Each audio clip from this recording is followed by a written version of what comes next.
Direto ao plenário do Supremo Tribunal Federal para a sessão da tarde desta quarta-feira, direto do plenário.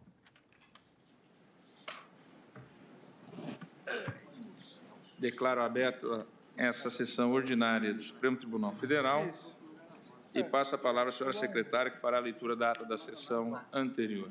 Ata da terceira sessão extraordinária do plenário do Supremo Tribunal Federal, realizada em 19 de fevereiro de 2020.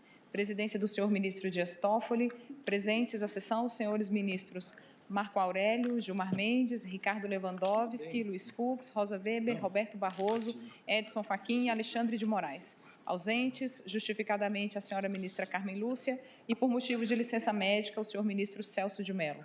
Procurador-Geral da República, doutor Antônio Augusto Brandão de Aras. Abriu-se a sessão às 9h45, sendo lida e aprovada a ata da sessão anterior. Pergunto se há alguma observação a ser feita. Não havendo, declaro a ata aprovada. Vamos começar com a eleição.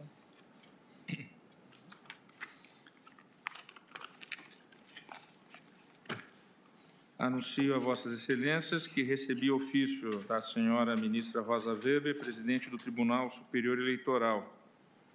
Os meus cordiais cumprimentos, tendo em vista o disposto na linha A do inciso 1 do artigo 119, combinado com o parágrafo 2º do artigo 121 da Constituição Federal, comunico a Vossa Excelência que o ministro Luiz Roberto Barroso completará o primeiro biênio como membro efetivo neste tribunal, o TSE, em 27 de fevereiro de 2020. Então, procederemos à eleição do membro efetivo para o Tribunal Superior Eleitoral. As cédulas serão distribuídas pela senhora secretária e os votos serão colhidos e designo escrutinador o ministro Alexandre de Moraes.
Mas antes eu vou anunciar a retirada do adiamento dos outros. Ministro Alexandre de Moraes. Presidente, 8 votos para o ministro Luiz Roberto Barroso e 1 voto para mim, para o ministro Alexandre de Moraes. Então, declaro que foi reeleito para um segundo biênio no Tribunal Superior Eleitoral o ministro Luiz Roberto Barroso, a quem cumprimento. E, seguindo a tradição, imagino que aquele tribunal elegerá em breve, Vossa Excelência, o futuro presidente com a responsabilidade enorme de suceder a querida ministra Rosa Weber. Congratulo-me com Vossa Excelência, desejando boa sorte, já que eu não estarei lá para lhe cumprimentar quando da eleição, que já não componho mais aquela corte, mas desde logo lhe cumprimentar, de desejar o maior sucesso e me colocar à disposição de Vossa Excelência. Presidente. Senhor Ministra presidente, Rosa Weber, presidente do TSE. Me permita. O ministro Roberto vai ser eleito presidente do TSE na segunda semana de abril, na forma regimental.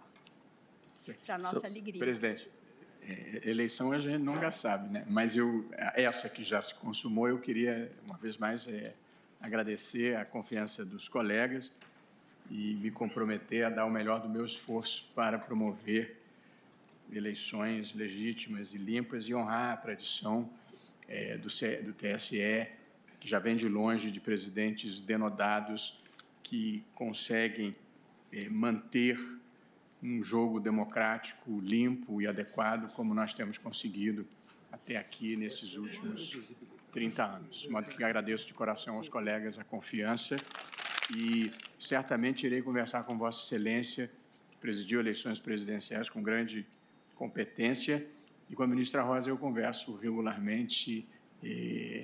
A convivência do eleitoral é muito próxima. Somos parceiros e é um tribunal adorável de se trabalhar. Muito obrigado. Senhor presidente, permita ao procurador-geral se associar aos votos de Vossa Excelência de sucesso ao eminente ministro Luiz Barroso por esta eleição. Ficam registrados as manifestações.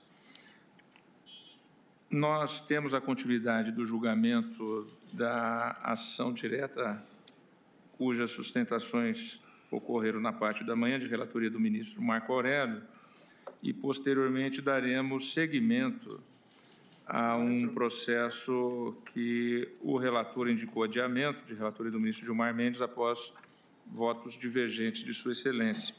E todos nós sabemos que a pauta foi divulgada com antecedência desde o ano passado, mas, posteriormente, foi marcada a posse da futura presidente, que tomará posse hoje, Cristina Peduzzi, no Tribunal Superior do Trabalho, às 17 horas. Por isso, nós teremos que abreviar a sessão de hoje, sem intervalo, porque muitos dos colegas irão comparecer à posse de Sua Excelência no Tribunal Superior do Trabalho. E é muito significativo a posse do Tribunal Superior do Trabalho. Em primeiro lugar, temos 2 egressos daquele tribunal aqui nesse Supremo Tribunal Federal, que honram esta Corte, honram o Judiciário e honram aquela Justiça especializada, ministro Marco Aurélio e ministra Rosa Weber. E, em segundo lugar, que é importante reafirmar a importância, a necessidade em nosso país de uma Justiça do Trabalho. É importante reafirmar o papel de excelência que essa Justiça especializada faz. Por isso, é necessário realmente a nossa participação para reforço àquela Corte e aquele ramo especializado da Justiça do Trabalho. Ministra Rosa Weber. Se me permite, senhor presidente, tem mais um fator. A ministra Maria Cristina Peduzzi, que já estava no TST, na representação, ela foi pela classe dos advogados. Quando eu lá cheguei, e eu fui convocada em 2004, mas como ministra fui nomeada em 2006. A ministra Peduzzi lá se encontrava desde 2001. É a primeira mulher que assume em 70 anos de história do TST a presidência daquela casa. Então, também tem esse fator da participação da atuação feminina. Ela não foi a primeira mulher no Tribunal Superior, mas é a primeira a assumir a presidência. A ministra Cnea, representando o Ministério Público do Trabalho, foi a primeira mulher que integrou o TST. Ministra Peduzzi, a segunda, pela classe dos advogados, e a primeira juíza de carreira, da magistratura do trabalho, fui eu, em 2006. Carreira, Vossa Excelência. Fui com 3, uma nomeação de 4. Quando houve após a Constituição de 88, e hoje eu não chegaria mais ao TST, a vinculação à clientela específica, ou seja, os juízes de carreira dos regionais. Presidente, queria também deixar um depoimento a respeito da nova presidente do TST. Ela, ao meu tempo de presidente no CNJ, ela foi conselheira e prestou relevantíssimo serviço. Portanto, eu quero dizer a Vossa Excelência que eu irei à posse com muito prazer e irei para prestigiá-la, assim como todos nós faremos. Sem dúvida nenhuma, como diria o povo do Sul, muito querida. Muito querida, é verdade. Por isso, eu comunico aos senhores advogados que estão inscritos para sustentações orais que eu não apregoarei os seguintes casos que há inscrição. A ação direta da inconstitucionalidade 6.025, de relatoria do ministro Alexandre de Moraes, na qual se encontram inscritos, e vejo que estão presentes, pela Fazenda Nacional, o doutor Procurador-Geral da Fazenda Nacional, doutor José Levi Melo do Amaral Júnior, pelo Amicus Curiae, Sindicato dos Policiais Rodoviários Federal do Estado da Bahia, o doutor José Luiz Wagner, e pelo Amicus Curiae, Associação dos Magistrados Brasileiros, o doutor Alberto Pavia Ribeiro. Pedindo escusas a vossas excelências, esse processo será realocado posteriormente e comunicado e intimado na forma regimental e legal. Também não será chamada de relatoria do ministro Edson Fachin a ação direta da inconstitucionalidade 5.553, na qual estão inscritos pelo requerente o doutor André Maimone e o doutor João Alfredo Teles Melo, pelos Amicicuri, Terra de Direitos, FIAM Brasil, Organização pelo Direito Humano, Alimentação e a Nutrição Adequadas, e pela Associação Brasileira de Agroecologia, a doutora Nayara Andreoli Bittencourt. Pelo Amicus Curiae, Associação Brasileira dos Produtores de Soja, o doutor Felipe Costa Albuquerque Camargo. Pelo Amicus Curiae, Instituto Brasileiro de Defesa do Consumidor, doutor Walter José Fayad de Moura. Pelo Amicus Curiae, Confederação da Agricultura e Pecuária do Brasil, CNA, o doutor Rodrigo de Oliveira Kaufmann. Pelo Amicus Curiae, Defensoria Pública do Estado de São Paulo, doutor Rafael Munerati.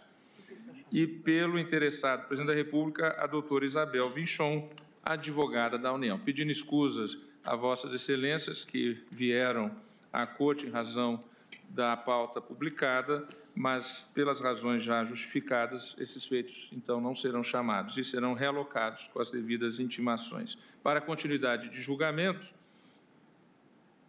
iniciado na sessão extraordinária da manhã, de relatoria do ministro Marco Aurélio, apregou a ação direta de inconstitucionalidade 5.942, requerente Partido dos Trabalhadores, interessado presidente da República, Amicicuri, Petróleo Brasileiro e Instituto Brasileiro de Petróleo, Gás e Biocombustíveis. Após a leitura do relatório e a realização das sustentações orais, na sessão de hoje pela manhã, o julgamento foi suspenso para sua continuidade. Então, passo a palavra agora ao eminente relator para o seu voto. Presidente, como eu disse cedo, o caso versa sobre a flexibilização da licitação. A ação foi ajuizada em maio de 2018. Em agosto imediato, liberei o processo para inclusão na pauta do plenário, visando apreciar o pleito de implemento tutela de urgência. Não foi possível o julgamento no ano judiciário de 2018. Então, acionando a própria Lei 9868, implementei, já encerrado o ano judiciário, a medida cauteladora, mas a eficácia foi afastada em incidente já página virada hoje. Em virtude da passagem do tempo, o processo ficou aparelhado para julgamento final da ADIM. É o que eu proponho, que julguemos em definitivo a própria ação. Penso que estão todos de acordo com isso. Sim. Então, já tem sido definido a prática no plenário. Por meio do decreto, fixou-se o objetivo do procedimento especial, concretizar a transferência pela Petrobras de direitos de exploração, desenvolvimento e produção de petróleo, gás natural e outros hidrocarbonetos fluidos, indicando-se as operações resguardadas da incidência das normas estabelecidas, submetidas ao regime próprio das empresas privadas, em caráter de livre competição. E aí eu transcrevo os objetivos visados. Apesar de reclamar fundamento de validade na legislação infraconstitucional, porque se trata de um decreto, né? O ato encerra normas dotadas de generalidade e abstração. Nem mesmo a existência de lei federal sobre licitações e contratos administrativos firmados por empresas públicas e sociedade de economia mista obsta o exame em abstrato do decreto, com base exclusivamente na Constituição Federal. Não estaremos aqui apreciando crise de legalidade, ou seja, a discrepância em si do decreto presente à Lei dita regulamentada, é que o decreto foi adiante da própria lei. Então, eu teço considerações e digo, presidente, que, com relação, observado o artigo 84, incisos 4 e 6, a linha A da Constituição Federal, cumpre examinar se, ao instituir, mediante a edição de decreto, aspas, procedimento especial de cessão de direitos de exploração, desenvolvimento e produção de petróleo, gás natural e outros hidrocarbonetos fluidos, o chefe do Executivo incorreu ou não em excesso do poder de regulamentar. Aí eu teço considerações sobre o que se entende como cessão de contrato. E cito o grande civilista Orlando Gomes, procedendo à transcrição de trecho da doutrina do professor. Consistindo a posição contratual num feixe de direitos e obrigações inerentes a determinado negócio jurídico, a transferência de contratos de concessão e partilha revela-se instituto, afeta ao direito das obrigações de nítido caráter negocial, cujo cerne é a integral substituição do cedente pelo cessionário. Remeto, presidente, à competência da União para disciplinar a matéria, conforme previsto no artigo 22, inciso 27 da Constituição Federal.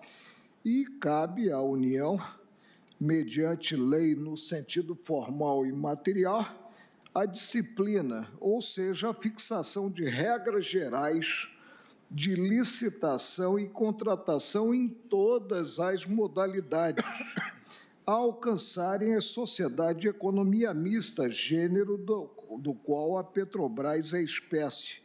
Cito também o artigo 173, parágrafo 1º, inciso 3 da Constituição Federal e transcrevo os dispositivos para efeito de documentação. Mostra-se razoável compreender, no âmbito de abrangência da locução empregada pelo Constituinte no inciso 27 do artigo 27, contratação em todas as modalidades, a figura da cessão da posição contratual, circunstância a afastar a regulamentação pretendida mediante o ato presidencial questionado, sob pena de violação do princípio da reserva legal. Mesmo aceita a premissa articulada pela Presidência da República e pela Advocacia Geral da União referente à ausência de obrigação de licitar para o fim de cessão da posição contratual anteriormente ocupada pela Petrobras, matéria, repita-se, não versada neste processo, mas no revelador da ação direta 3.596, sob a relatoria da ministra Carmen Lúcia, a realidade surgida da análise do decreto se impõe. Criou-se, com um ato atacado, verdadeiro microsistema licitatório, ordinariamente veiculado por lei, apesar de a utilização do vocábulo licitação ter sido substituído, sob o ângulo redacional, pela sigla ou pela singela expressão procedimento especial. Não se falou realmente no decreto em licitação, mas sim no procedimento especial. Trata-se de conclusão extraível especialmente do contido nos artigos 11 a 35, nos quais descritas, com riqueza de detalhes, as etapas do certame a ser realizado entre os interessados na assunção de concessão anteriormente contratada pela Petrobras, sendo elas as fases. Aí eu menciono as fases respectivas. A ressaltar essa ótica, apesar de o objeto desta ação direta não se confundir com o exame de possível conflito a partir do contexto do decreto com a lei, inegável é a similitude estrutural entre os atos disciplinares e os procedimentos concorrenciais, ressalvado, entre outros aspectos, a simplificação e a inversão de fases de procedimento licitatório previsto no Estatuto Jurídico das Empresas Públicas e Sociedade de Economia Mista, em especial em relação à fase de negociação, no que permitida a realização de negociações sucessivas, não apenas com participantes mais bem classificado, mas igualmente com os demais participantes. Em síntese, até sob o ângulo licitatório, o decreto exclui a tomada daquele que apresentou a melhor oferta como vencedor. Volto aos artigos da Constituição Federal e prossigo dizendo que o ato questionado consagrou situação de dispensa de licitação para as contratações de bens e serviços efetuados pelos consórcios operados pela Petrobras. E prossigo tecendo considerações a respeito da matéria.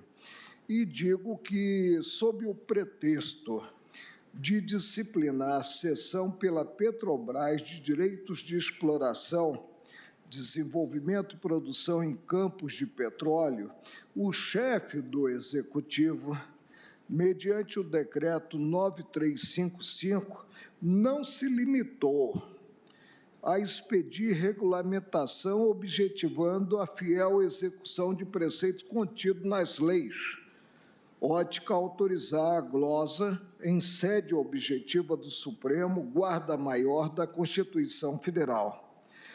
Na quadra vivenciada, vou pular um trecho, reconhecidamente marcada por escândalos e desvios éticos nos mais diversos âmbitos da vida pública e empresarial do país, cumpre observar a envergadura das instituições pátrias, a eficácia da ordem jurídica, a independência e a harmonia entre os poderes. Repito que paga-se um preço por se viver num Estado de Direito, é módico, e está por isso mesmo ao alcance de todos o respeito irrestrito às regras estabelecidas.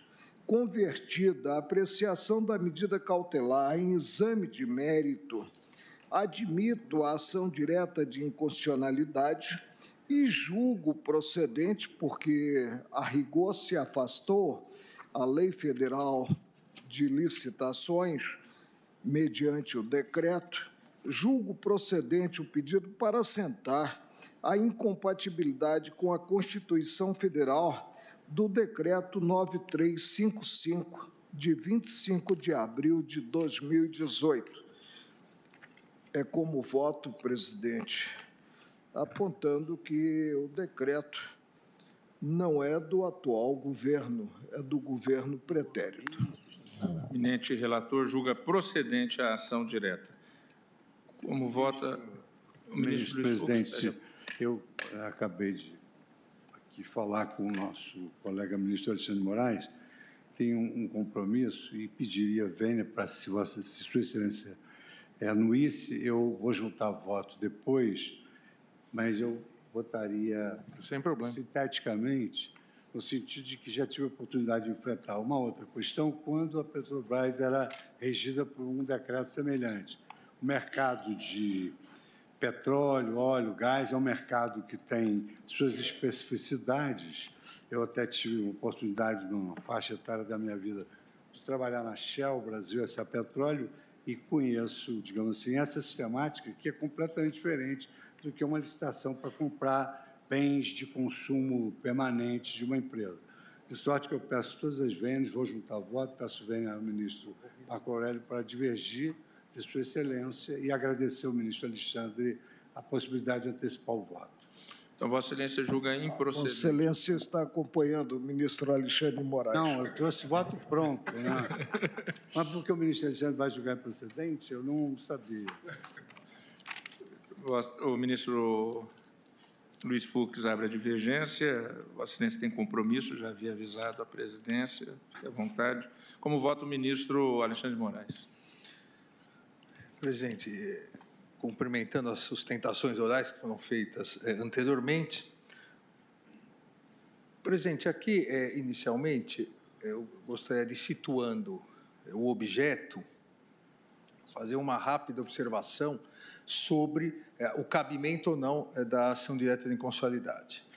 O que se impugnou foi o decreto 9.355, como já dito, de 2018, que estabelece regras de governança, transparência e boas práticas de mercado para a cessão de direitos de exploração, desenvolvimento e produção de petróleo, gás natural e outros hidrocarbonetos fluidos pela Petrobras brasileira. E, na verdade, a meu ver, se formos ser estritamente e rigidamente técnicos, o autor da ação, ele não impugnou a legislação, em verdade, que permite essa regulamentação.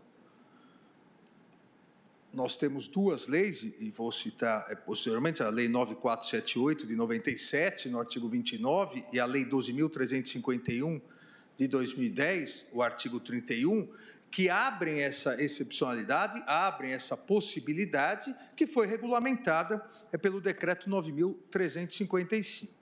Então, de forma estrita, aqui, numa técnica mais restritiva, diria eu que ao autor faltou essa impugnação, até porque há uma impugnação semelhante sobre a possibilidade ou não dessa cessão numa ação direta de inconstitucionalidade de relatoria da ministra Carmen Lúcia. Ou seja, a possibilidade ou não de cessão de direitos, que é a razão maior da impugnação, está prevista em lei.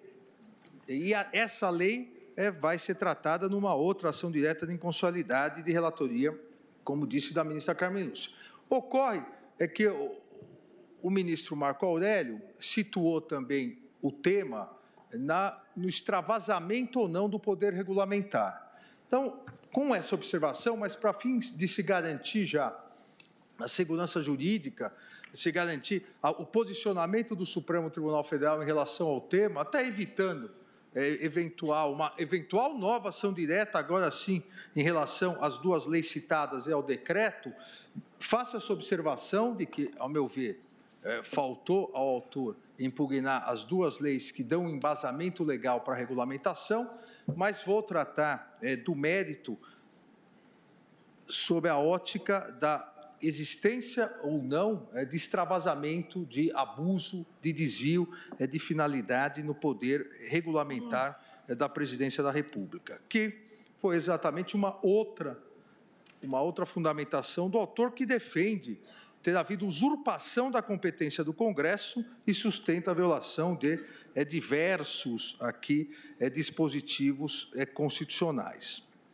Não me parece, também já adianto, que vou divergir do eminente ministro Marco Aurélio, acompanhando a divergência do ministro Luiz Fux, vou divergir no sentido de que a excepcionalidade da regra restrita de licitação está prevista e tem embasamento legal nos artigos 176, parágrafo 3º da Constituição, 173, parágrafo 3º da Constituição Federal, da Lei 9.478, de 97, artigo 29, e a Lei 12.351, de 2010, artigo 31, que possibilitam um tratamento diverso. Inclusive, nós, primeiro semestre do ano passado, salvo engano, nós decidimos em questão semelhante do tratamento licitatório nas ADIs 5624, 5846, 6029 e 5924, a possibilidade que a legislação dá de um tratamento diverso da Lei Geral de Licitações. foi a questão que o plenário, por maioria, entendeu a possibilidade da venda de subsidiárias que não foram criadas por lei. Ou seja, da mesma forma, a lei cria a empresa e autoriza a criação de subsidiárias, que não são diretamente criadas por lei. Essas subsidiárias podem ser vendidas, é um regime diferenciado. E aqui me parece que há o tratamento semelhante. Se nós formos no artigo 176, parágrafo 3º, uma análise desse artigo permite que a legislação estabeleça situações excepcionais. E foi o que se fez desde 1997. É importante salientar que essa possibilidade existe desde a Lei 9.478, de 97. E depois, a Lei 12.351, de 2010, que expressamente admitem a possibilidade de cessão, de partilha dos contratos de exploração e produção de combustíveis. A possibilidade dessa transferência daquele, obviamente, e à época, lembro, nessas ações diretas, eu chamei de empresa-mãe, aqui seria, na verdade, a licitação-mãe.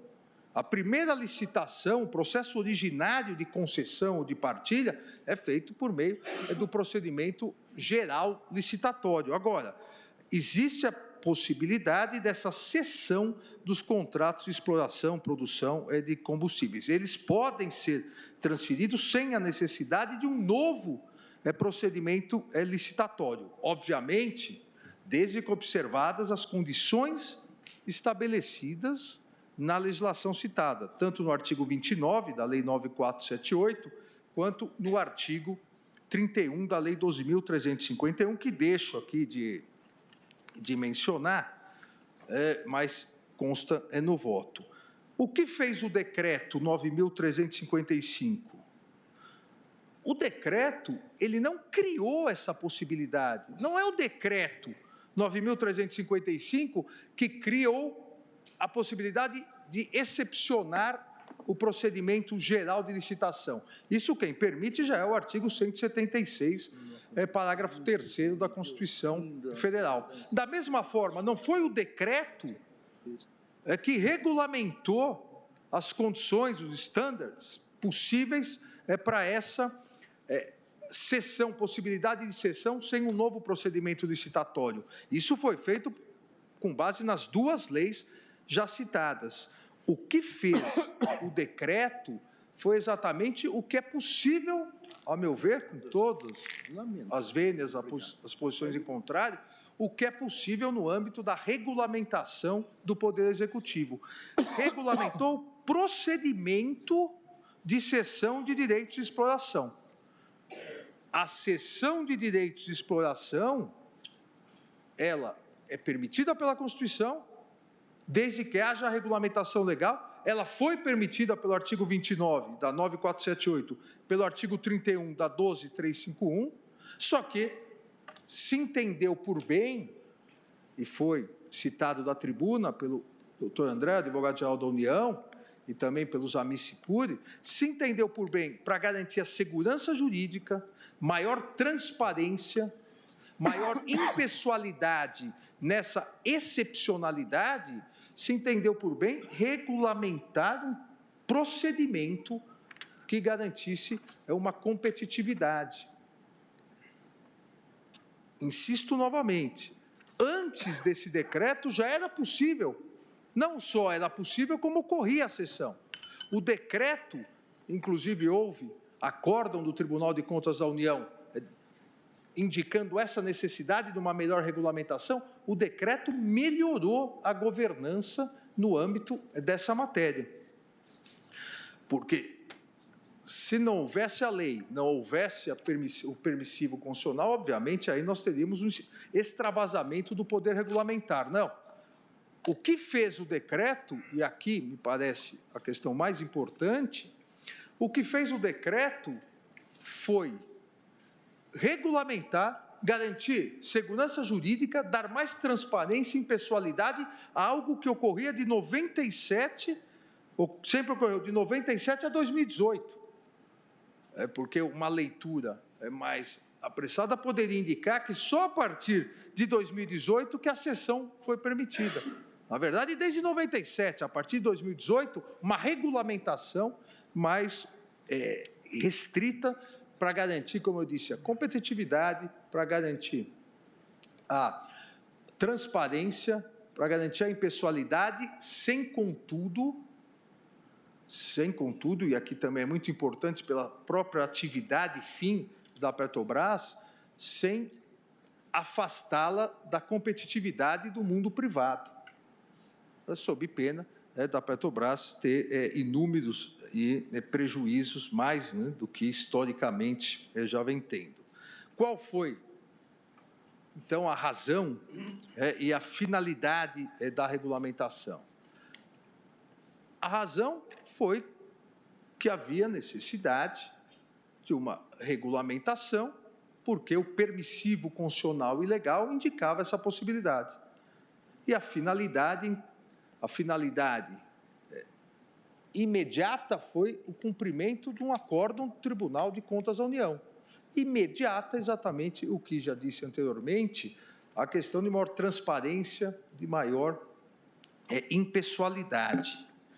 Não houve, a meu ver, nenhum excesso no poder regulamentar, não houve nenhum excesso, nenhum desvio no decreto a configurar inconstitucionalidade. O decreto, seguindo os parâmetros legais das duas leis já citadas, regulamentou a cessão de direitos de exploração, instituto, insisto, já utilizado no Brasil, antes, desde 97, antes da edição do decreto, e utilizado também internacionalmente, porque é uma prática corriqueira no mercado de exploração de hidrocarbonetos, chamado também de farm-in, farm-out. São transações que já vinham sendo praticadas antes, inclusive, da entrada em vigor da lei que foi posterior a 13.303.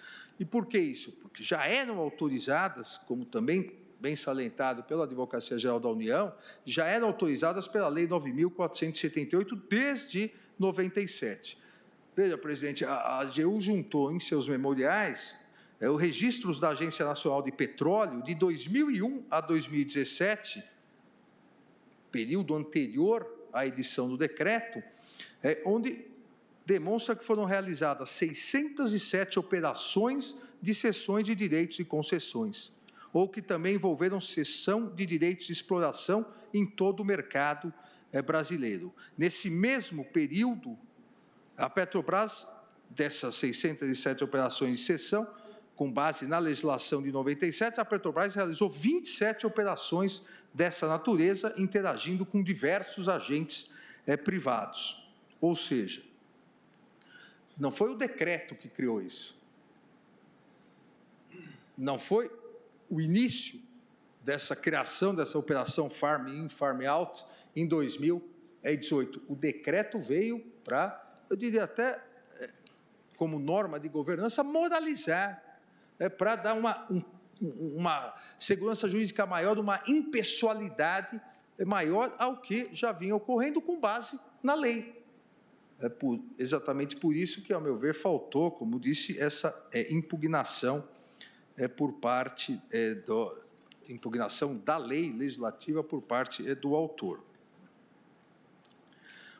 O próprio ministro, o eminente ministro Marco Aurélio, o ministro relator, destacou, tanto na concessão da liminar quanto agora, que não se discute na apresentação a constitucionalidade desse permissivo legal, cessão da posição contratual.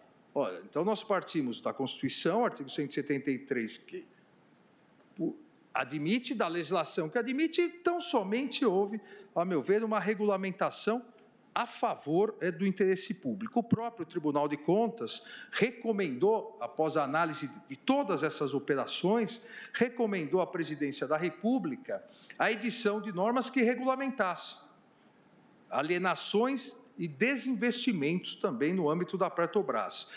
Que esse acórdão do Tribunal de Contas, é o Acórdão TCU 442 de 2017, a partir desse acórdão, esse acórdão foi o pontapé inicial da elaboração do decreto com base no decidido pelo Tribunal de Contas para garantir uma maior governança, ou seja, houve toda uma regulamentação técnica para melhorar esse procedimento de cessão que já era e continua sendo permitido por lei. Não há, portanto, volto aqui a dizer, não há, portanto, a meu ver, inconstitucionalidade, mesmo porque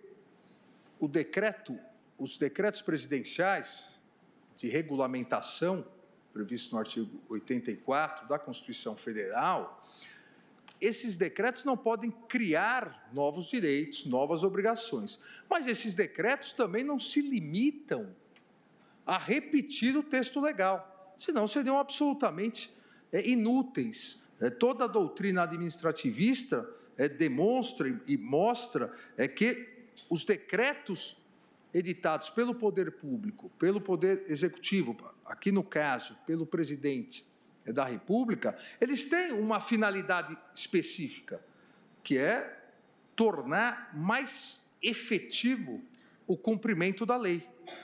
E foi exatamente nesse sentido que foi editado o decreto 9.300, agora, o decreto 355, 9.355, foi editado, não reproduzindo. Se ele reproduzisse a lei, seria inútil.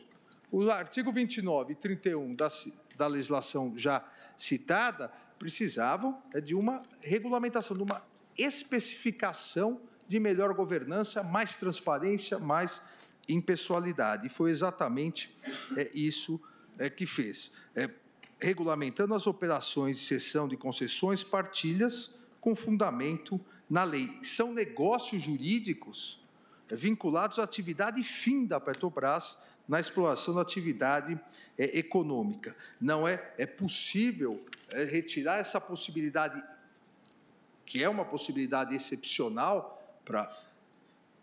constitucionalmente prevista, exatamente para uma empresa que, após a queda do monopólio, convive num sistema de livre concorrência. E o decreto 9355, ele disciplina de forma clara, transparente, as etapas, o caminho para que se faça de uma forma transparente. A preparação, consulta de interesse, apresentação de propostas preliminares, apresentação de propostas firmes, negociação, resultado e assinatura dos instrumentos jurídicos negociais. Como que isso era feito antes? Nas 607 negociações, sendo 27 naquele período da Petrobras, cada uma podia ser feita de uma forma. A legislação autorizava, mas não havia segurança jurídica, não havia um protocolo, um procedimento. A partir do decreto, passou a existir essa possibilidade. Ou seja, o decreto nada mais fez que disciplinar, especificar as operações que já possuíam autorização legal para serem realizadas. Não houve, ao meu ver, desvio de finalidade, não houve, foi citado também da tribuna, não houve aqui um decreto visando favorecimento à impunidade, à corrupção, pelo contrário, antes era possível se fazer sem esse protocolo, e se nós pegarmos o período anterior a 2018, nós vamos perceber que o grande escândalo, os grandes escândalos da Petrobras se deram exatamente nesse período anterior. Exatamente em virtude desses grandes escândalos, o Tribunal de Contas da União passou a exigir um protocolo mais transparente por parte do Poder Executivo para essa situação excepcional, e foi editado o decreto. Assim, presidente, não vejo nenhuma inconstitucionalidade a partir da não incidência da regra geral da Lei 13.303 de 16, essa norma veio também para regulamentar a questão e excepcionou essa possibilidade. A excepcionalidade permaneceu no ordenamento jurídico.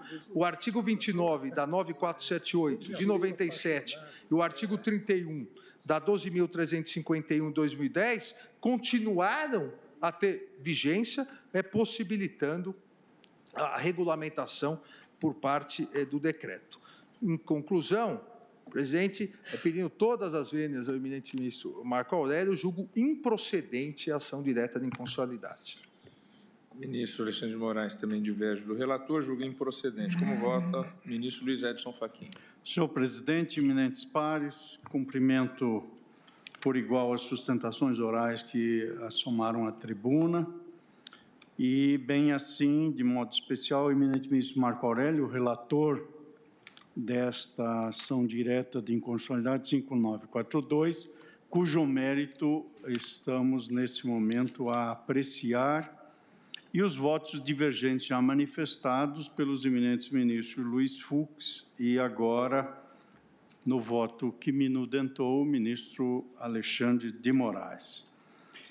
Eu juntarei a declaração de voto, senhor presidente, eis que já há duas posições bastante explicitadas sobre esta matéria, sem embargo, de fazer uma referência ainda que pontual, que o debate posto na apresentação é saber se e em que medida a Petrobras se submete ao regime de licitações.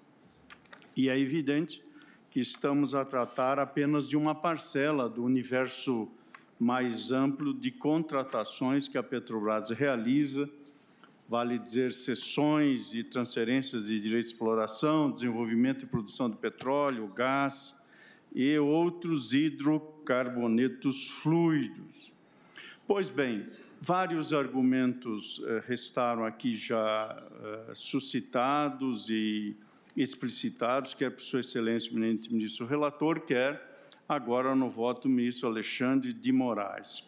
Eu já tive a oportunidade de me manifestar, ainda que não diretamente neste ponto, mas circunstância que abarca esta matéria, quando se principiou o julgamento de recurso extraordinário que, de algum modo, versa sobre a temática da submissão da Petrobras ao regime da Lei 8666.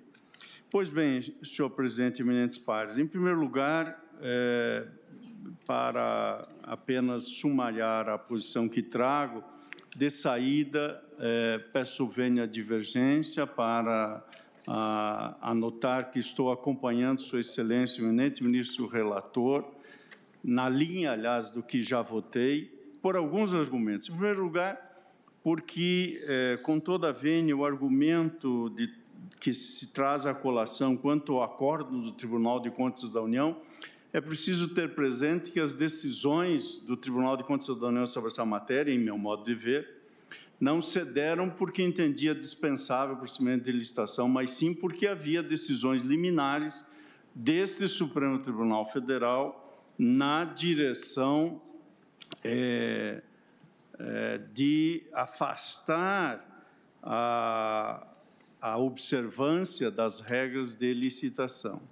Em segundo lugar, quer na sustentação da Advocacia Geral da União, pela voz sempre autorizada do ministro André Mendonça, de que o tema, na verdade, diz respeito à especialidade do decreto em relação à lei geral que incidiria sobre essa matéria, na declaração de voto, tal como fez o eminente ministro relator, eu estou minudentando o argumento no sentido diverso, pelo menos assim me parece, eis que a lei a que se refere o texto constitucional que incide nessa matéria, vale dizer o parágrafo 3º do artigo 176, é aquela que o próprio decreto apresenta como seu fundamento de validade.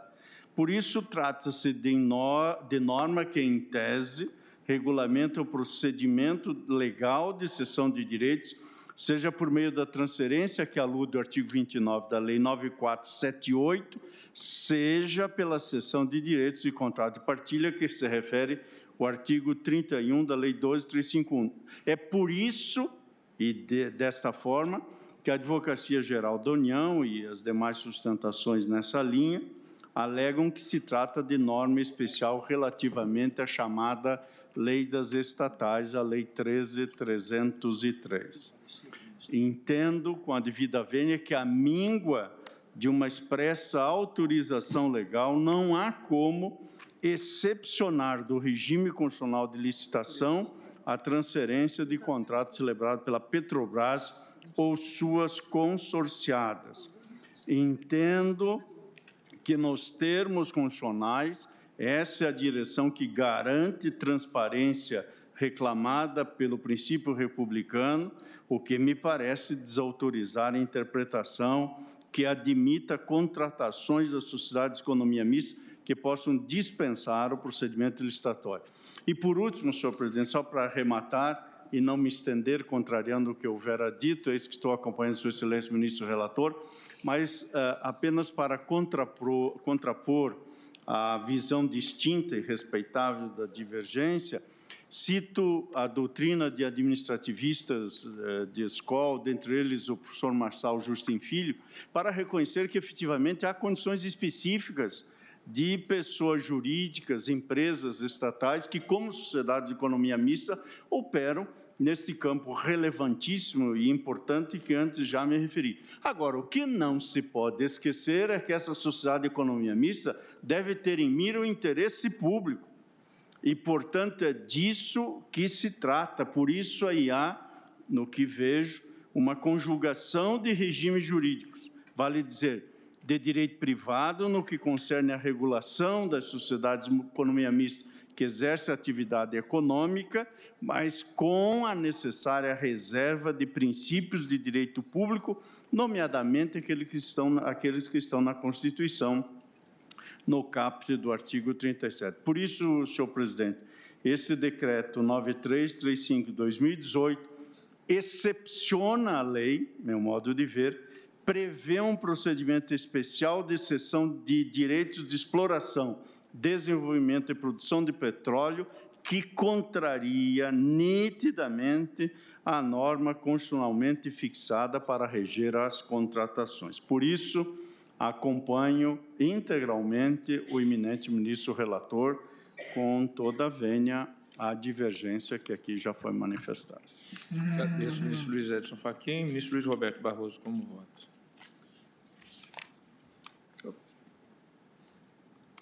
A 2-2, né?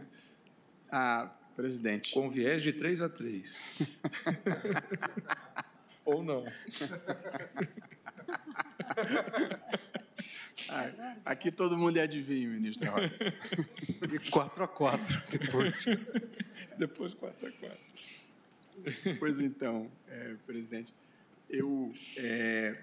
a discussão aqui é basicamente saber se a cessão de direitos de exploração, desenvolvimento e produção de petróleo, gás natural e outros hidrocarbonetos fluidos pode ser feita independentemente de uma licitação, ou pelo menos de uma licitação formal nos moldes da Lei 8666. Eu devo dizer, presidente, já disse isso aqui outras vezes, eu não tenho um fetiche muito grande pela Lei 8666, para ser sincero. Eu acho que ela, infelizmente, não é eficaz para impedir o administrador desonesto de cometer desonestidades, mas ela é muito eficaz em impedir que os administradores honestos sejam eficientes. Ela é uma lei que dificulta a vida de quem quer fazer corretamente e bem feito. É claro que os princípios que regem a licitação, igualdade entre os competidores e contratação da melhor proposta para o poder público, esses têm que estar sempre presentes em qualquer negócio público, seja de que natureza for. Mas eu faço esta ressalva que, para além desses dois grandes princípios da licitação, o grande detalhamento da Lei 8666, infelizmente, apesar das boas intenções, não impediu que as coisas erradas acontecessem. Porém, esse é um argumento meta-jurídico. Eu, pedindo todas as vênias ao eminente relator e ao eminente ministro Luiz Edson Fachin, acho que a interpretação jurídica, independentemente de considerações meta-jurídicas aqui, na minha visão, inequivocamente conduzem à validade do decreto. E, muito brevemente, presidente, porque em linhas gerais estou de acordo com o que assentou o ministro Alexandre de Moraes, eu faço a construção do meu raciocínio jurídico. O artigo 37, inciso 21 da Constituição, é o dispositivo que prevê a exigência da licitação como regra geral nas contratações públicas. O artigo começa assim: ressalvados os casos especificados na legislação, interessante que ele começa com a ressalva, ressalvados os casos especificados na legislação, as obras, serviços, compras e alienações serão contratados mediante processo de licitação pública que assegure igualdade de condições a todos os concorrentes. O resto não é relevante aqui. Portanto, ao começar o dispositivo assentando, ressalvados os casos especificados na legislação, a Constituição admitiu expressamente que a lei ressalvasse a realização de licitação. Portanto, o que é preciso verificar é se a lei que ressalvou nesse caso, e o fez, a meu ver, expressamente, se ela é constitucional. Se ela for constitucional, eu acho que a Constituição está respeitada. Portanto, vou à lei, que é a Lei 9.478, a primeira delas, de 97, que é a Lei do Petróleo, e a Lei do Petróleo diz assim no artigo 29, é permitida a transferência do contrato de concessão, preservando-se seu objeto e as condições contratuais, desde que o novo concessionário atenda aos requisitos técnicos, econômicos e jurídicos estabelecidos pela ANP, Agência Nacional de Petróleo, e o parágrafo único diz que a transferência do contrato depende de prévia autorização da ANP. Portanto, a lei prevê requisitos técnicos, econômicos e jurídicos para o cessionário. A lei claramente excepcionou a licitação nesse caso. Eu não teria nenhuma dúvida de fazer essa leitura. A lei seguinte, que cuidou da questão do petróleo, a Lei 12.351, no artigo 31, provê o seguinte: a cessão dos direitos e obrigações relativos ao contrato de partilha de produção.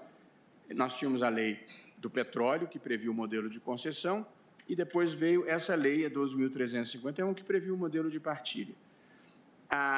Em uma hora, a cessão dos direitos e obrigações relativos ao contrato de partilha de produção somente poderá ocorrer mediante prévia e expressa autorização do Ministério de Minas e Energia, ouvida a ANP, observadas as seguintes condições: preservação do objeto contratual e de suas condições, atendimento por parte do cessionário dos requisitos técnicos, econômicos e jurídicos estabelecidos e exercício do direito de preferência dos demais consorciados na proporção de suas participações no consórcio. Portanto, a lei de partilha tampouco exige licitação para a cessão desses contratos de exploração de petróleo. Portanto, cuida-se apenas de saber, presidente, se esta lei, ou ambas estas leis, esses dispositivos que eu leio, são compatíveis com a Constituição, e acho que são perfeitamente compatíveis. A Constituição prevê que a lei possa excepcionar, e eu não vejo aqui nenhuma falta de razoabilidade, nem violação de outro preceito constitucional que pudesse impedir a validade dessa lei. E aí vem o decreto e estabelece um padrão de comportamento para a cessão desses contratos, que não é uma licitação, mas é um padrão de transparência e sujeito à total controlabilidade de quem quer que queira verificar a lisura da operação. Porque o decreto, que é o decreto 9355 de 2018, prevê um procedimento especial de cessão de direitos dividido em fases: preparação, consulta de interesses, apresentação de propostas preliminares, apresentação de propostas firmes, negociação, e só então se proclama o resultado. Portanto, o decreto, que é superveniente ao conjunto espantoso de desmandos que ocorreram na Petrobras e que a lei de licitações não foi capaz de evitar, o decreto vem criar um novo regramento que aumenta os cuidados e aumenta a transparência dessa operação de cessão. É preciso ter a percepção de que, quando se opta pelo modelo de licitação, se opta por um modelo burocratizado, por um modelo mais demorado, por um modelo mais complexo de contratação, que se justifica em nome da moralidade administrativa e de outros fatores. Mas em mercados dinâmicos, ágeis e competitivos, a lei de licitações é um problema, ela é um estorvo. E, portanto, é preciso aqui fazer algumas ponderações e dar, assim penso eu, algum crédito de confiança ao administrador para que ele possa fazer com a agilidade necessária as escolhas em um mercado, como se disse acertadamente da tribuna, volátil e cambiante como é o mercado do petróleo. Interessantemente, eu teria alguma dúvida quando o decreto prevê, no seu artigo 1º, parágrafo 7º, que as contratações de bens e serviços efetuados pelos consórcios operados pela Petrobras ficarão sujeitos ao regime próprio das empresas privadas, hipótese em que não se aplica o procedimento licitatório. Portanto, consórcios operados pela Petrobras não estão sujeitos ao processo licitatório, mas estão sujeitos aos princípios da administração pública, previstos na Constituição, expressamente diz a norma. E esses princípios envolvem moralidade, probidade, publicidade e, em matéria de licitação, igualdade dos concorrentes e contratação da melhor proposta. Alguém poderia vislumbrar um contraste com a lei das estatais, porque a lei das estatais, no seu artigo 1º, parágrafo 5º, diz o seguinte: submetem-se ao regime previsto nesta lei a empresa pública e a sociedade de economia mista que participem de consórcio.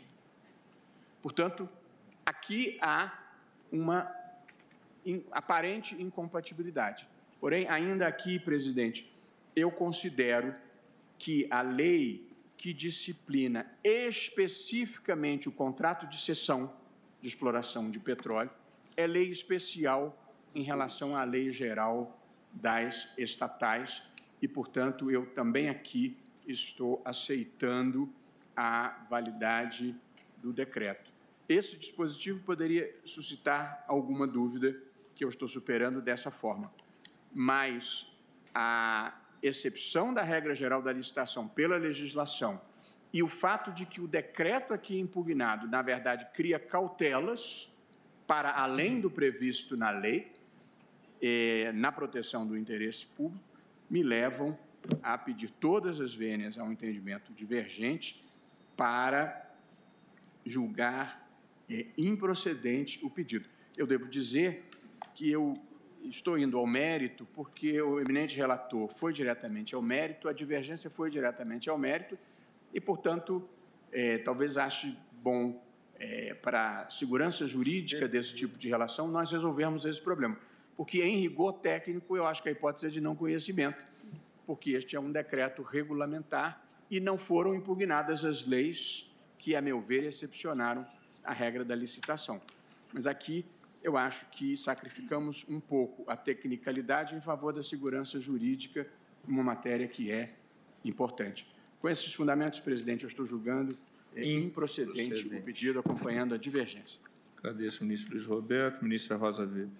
Senhor presidente, Vossa Excelência antecipou o empate, ou seja, antecipou o meu voto. Eu vou me dispensar da leitura e vou dizer que, pedindo toda a vênia divergência, acompanho o voto do ministro Marco Aurélio, que, a meu juízo, observa os parâmetros constitucionais.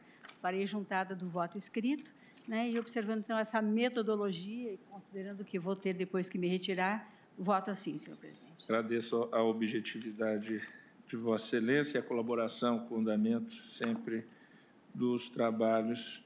Vossa Excelência acompanha o relator, julgando procedente. Eu não antecipei o voto de Vossa Excelência, mas... 3-3. Eu falei que o viés era de 3-3. Vamos ver agora se o ministro Alexandre acerta o viés de 4-4. Ministro Ricardo Lewandowski, como vota? Senhor presidente, eu estou aqui em mãos com um estudo econômico apresentado pelo Instituto Brasileiro de Petróleo e Gás.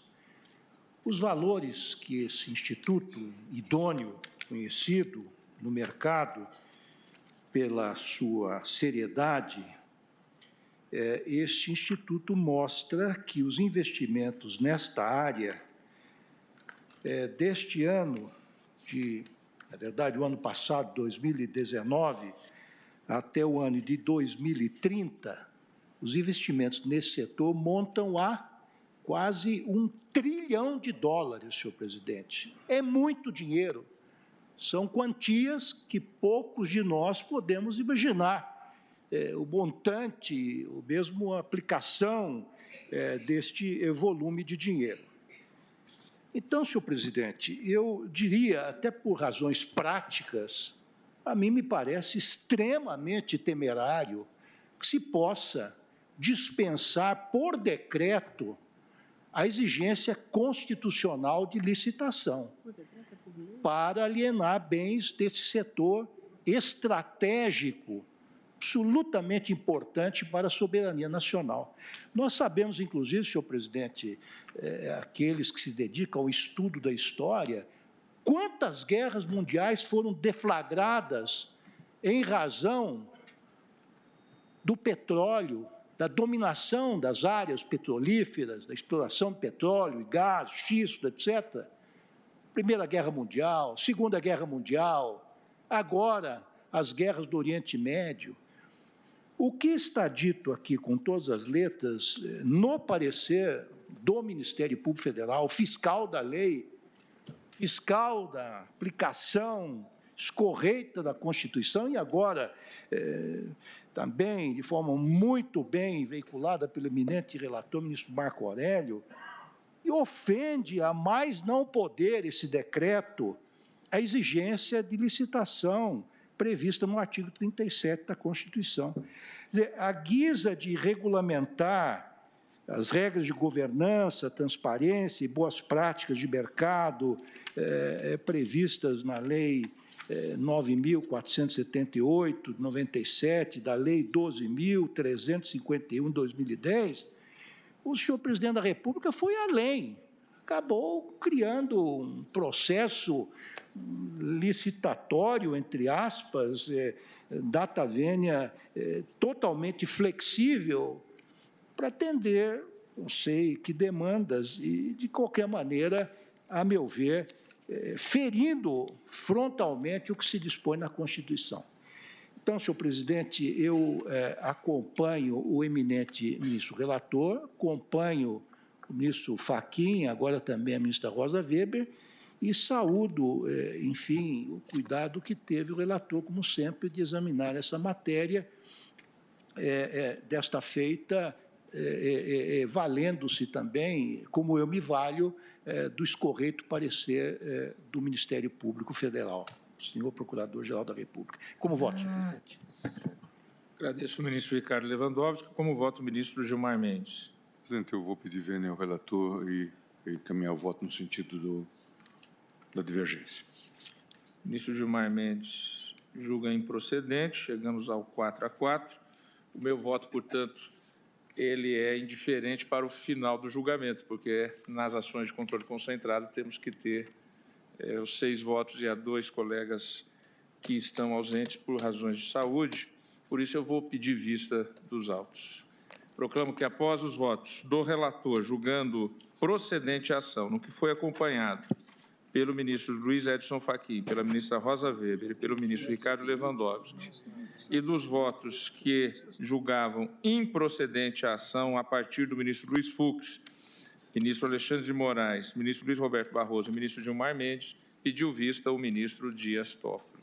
Ministro Gilmar Mendes, para continuidade de julgamento, o recurso extraordinário 636.553, tema 445 da repercussão geral, incidência do prazo decadencial previsto no artigo 54 da Lei 9.784 de 1999 para a administração, anular ato de concessão de aposentadoria em que é recorrente a União, recorrido João Darcy Rodrigues de Oliveira, vários Amis Sicuri. Consta que, após o voto do ministro Luiz Edson Fachin, que negava provimento ao recurso extraordinário, Vossa Excelência, como relator, indicou o adiamento do feito. Encontra-se a seguinte situação de votos. Davam parcial provimento ao recurso extraordinário o ministro Gilmar Mendes e o ministro Alexandre de Moraes. Nega provimento ao recurso extraordinário o ministro Luiz Edson Fachin. Vossa Excelência tem a palavra para a sua manifestação. Presidente, discute-se nos presentes autos se o Tribunal de Contas deve observar o prazo decadencial de 5 anos previsto na Lei 9784 de 99 para julgamento da legalidade do ato de concessão inicial de aposentadoria e, se necessária, a observância do contraditório da ampla defesa. Inicialmente, seguindo a jurisprudência dominante da Corte, votei no sentido da inaplicabilidade do artigo 54 da Lei 9784 ao TCU para julgamento da legalidade do ato de concessão inicial de aposentadoria, reforma ou pensão.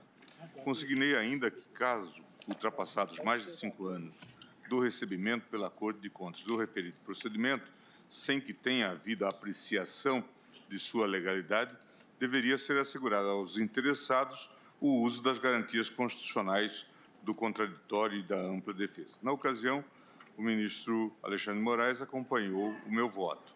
Na retomada do julgamento, o ministro Edson Fachin divergiu, propondo a revisitação da jurisprudência até então firmada. Defendeu que a concessão da aposentadoria deveria ser classificada como ato simples, que se aperfeiçoaria com a publicação do ato pelo órgão de origem. Assim, estando aperfeiçoado o ato de aposentação, incidiria o disposto no artigo 54 da Lei 9784 de 99, que assim dispõe: o direito da administração de anular os atos administrativos de que decorram efeitos favoráveis para os destinatários decai em 5 anos, contados da data em que foram praticados, salvo comprovada má-fé. Segundo o entendimento do ministro Fachin, o ato do TCU não pode ser classificado como uma vontade autônoma integrante do ato de concessão de aposentadoria, mas sim como um ato de controle realizado a posteriori, no que respeita ao reconhecimento da legalidade e suficiência para fins de registro e composição da regularidade das contas do órgão pagador.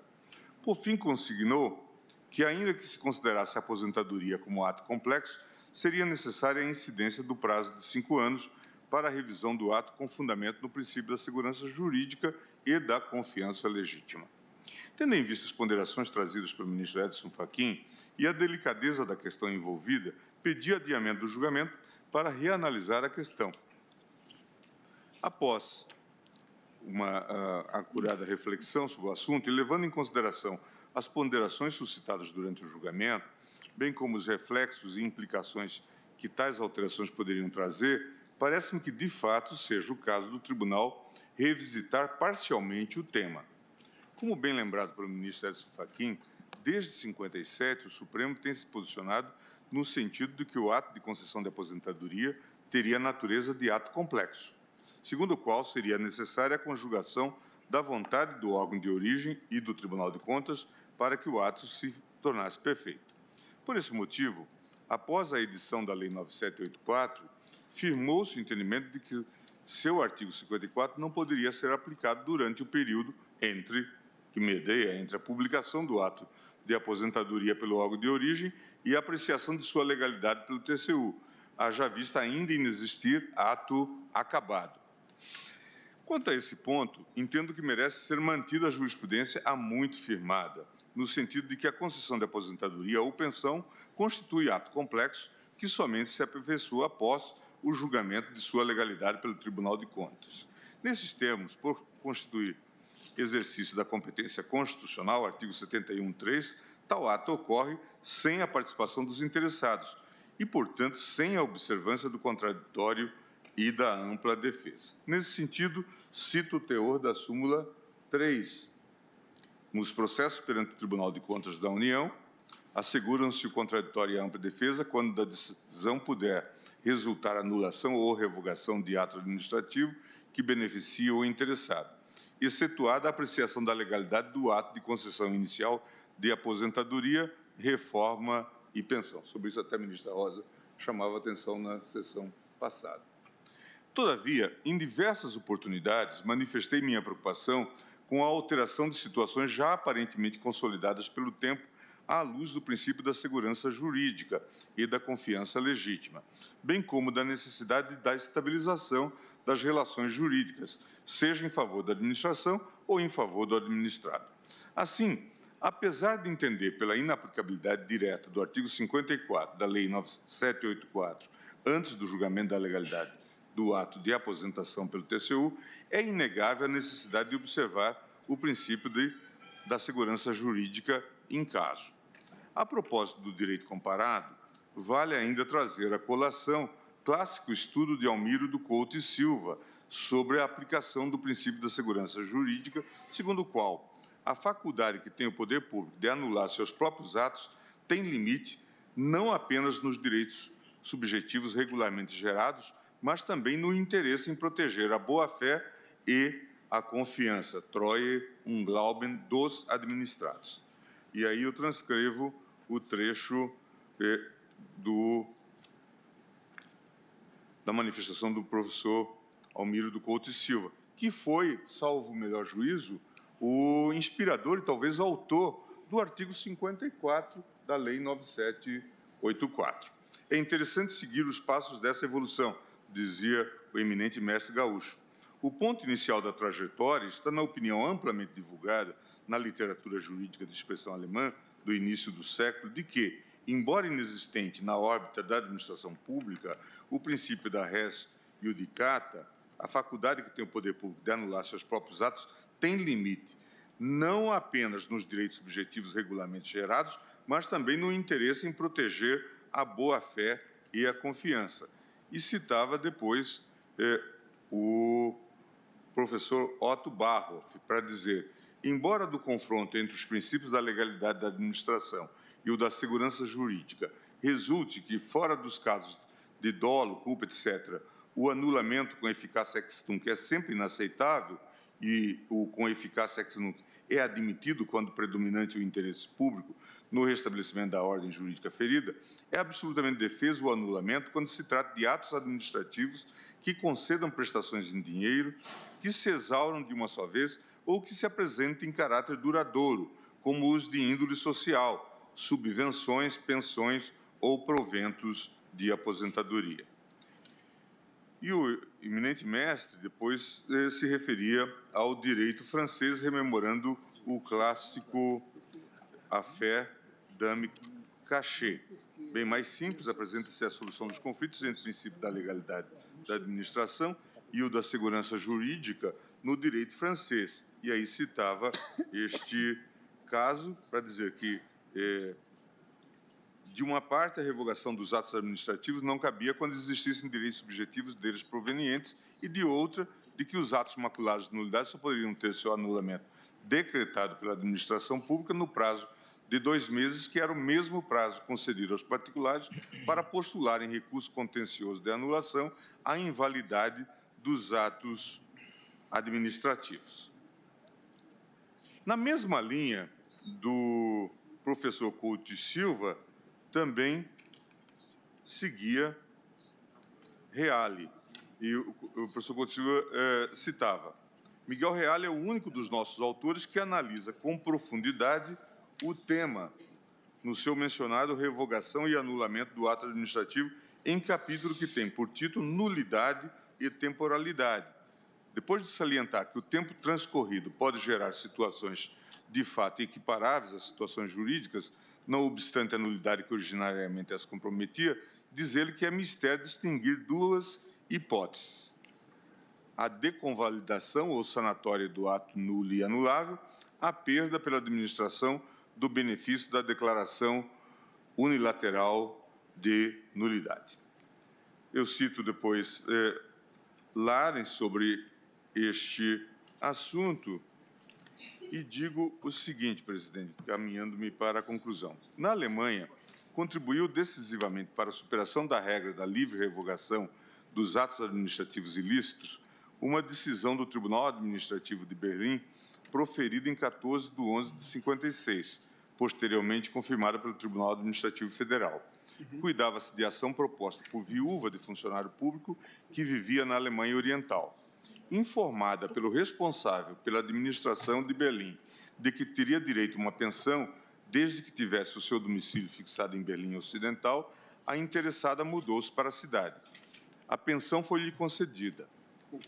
Tempos após, constatou-se que ela não preenchia os requisitos legais para a percepção do benefício, tendo a administração determinado a suspensão de seu pagamento e solicitado a devolução do que teria sido pago indevidamente. Hoje a matéria integra a complexa regulação contida no parágrafo 48 da Lei sobre Processo Administrativo Federal e Estadual, em vigor na Alemanha desde 1977. Como se vê, digo eu, em verdade, a segurança jurídica, como subprincípio do Estado de Direito, assume valor ímpar no sistema jurídico, cabendo-lhe papel diferenciado na realização da própria ideia de justiça material. Nesse sentido, vale trazer passagem do estudo já citado do professor Miguel Reale sobre a revisão dos atos administrativos. Não é admissível, dizia o eminente professor, por exemplo, que nomeado irregularmente um servidor público, visto carecer na época dos requisitos complementares exigidos por lei, possa a administração anular seu ato anos e anos envolvidos, quando já constituída uma situação merecedora de amparo e, mais do que isso, quando a prática e a experiência podem ter compensado a lacuna originária. Não me refiro, é claro, a requisitos essenciais que o tempo não logra por si só convalescer, como seria, por exemplo, a falta de diploma para ocupar cargo reservado a médico, mas a exigências outras que, tomadas no seu rigorismo formal, determinariam a nulidade do ato. E dizia aí, ainda, escreve com acerto José Frederico Marx que a subordinação do exercício do poder anulatório a um prazo razoável pode ser considerado requisito implícito do princípio do due process of law.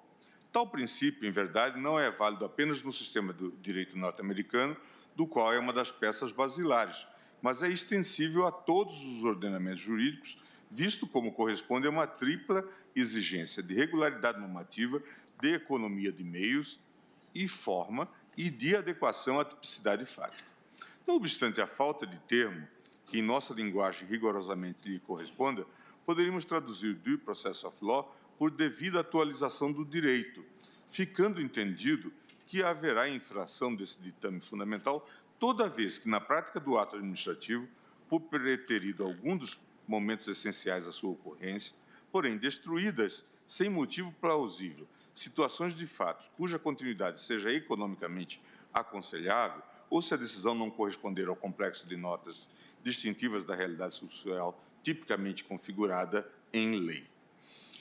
Assim, presidente, apesar de entender que a concessão da aposentadoria continua a ser ato complexo e que o artigo 54 da Lei 9784 não se aplica diretamente à hipótese, parece-me que, por motivos de segurança jurídica e necessidade de estabilização das relações, é necessário fixar-se, por analogia, um prazo para que a Corte de Contas exerça esse seu munus, esse seu dever constitucional. Diante da existência de norma que incida diretamente a hipótese, aplicar-se-ia, a meu ver, o disposto no artigo 4º da Lei de Introdução ao Direito. Artigo 4º. Quando a lei for omissa, o juiz decidirá o caso de acordo com a analogia, os costumes e os princípios gerais de direito. Nesses termos, tendo em vista o princípio da isonomia, parece-me que o mais correto seria a aplicação, por analogia, do Decreto 20.910 de 1932, que assim dispõe: as dívidas passivas da União, dos Estados e dos municípios, Bem assim, todo e qualquer direito ou ação contra a Fazenda Federal, estadual ou municipal, seja qual for a sua natureza, prescreve em 5 anos contados da data do ato ou do fato do qual se originaram.